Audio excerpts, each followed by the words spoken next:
Hi, I'm Shannon New-Spangler. I'm the senior pastor of Harvest Point Church in Lordstown, Ohio, and I'm going to be speaking a little bit about how does a pastor approach their board about pastoral compensation. I have been at Harvest Point for 8 years, and in that 8-year time period, I've received a raise one time before this year. And this year, I knew that I needed to be prepared as I approached my board.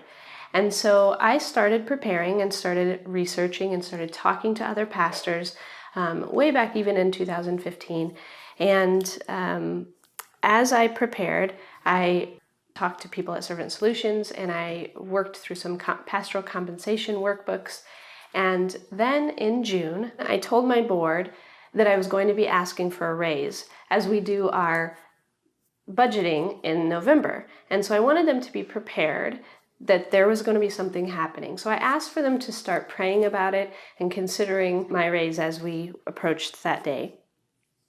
In October, I sent my board a pastoral compensation guide that I was given by Servant Solutions. I had already worked through the pastoral compensation worksheet, and I wanted my board to do the same thing so that they might be aware of what a pastor would normally get paid in my situation with my education and in the place in the country where we were serving. A few weeks out from the budget meeting, I sent the board my proposal.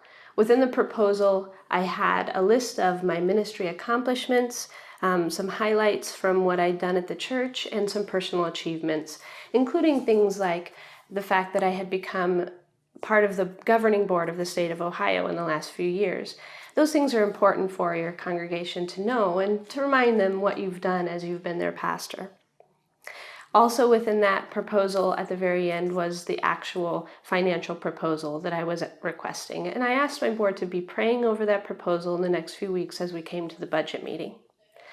As we got into the budget meeting, we dealt with the rest of the budget, and then we got to the pastoral compensation, and I read through the proposal with my board, and then I let them ask me any questions that they had about any of the proposal or anything to do with the financial aspect of it, and then I stepped away so that they could discuss that proposal and decide what was going to happen.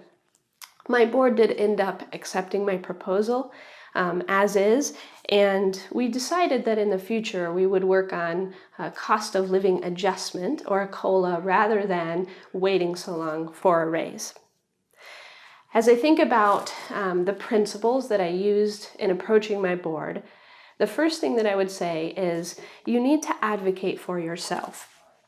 The board is not going to advocate for you. The church is not going to advocate for you. So you have to be an advocate for yourself and recognize your worth. You need to be unapologetic, but also humble. Know what it is that you deserve.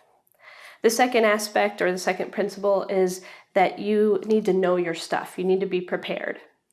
In being prepared, I talked to other pastors. I used our resource in the Church of God of Servant Solutions, who have so many people there that are willing to help and willing to talk you through these things. And I also used the Pastoral Compensation Guideline book. These things are all helpful in being prepared and approaching the board with knowledge. The third thing is make sure that you give your board time to adjust to the idea of even a raise. Don't spring it on them at the budget meeting, but make sure that you are giving them time to pray about it, time to consider it, and time to get comfortable with it. And the last thing is just communicate. Communicate well, communicate consistently. Don't let things go unsaid that you want to have said, but communicate with your board constantly. As you consider all of these things, as you consider how to approach your board about pastoral compensation, I wish you well.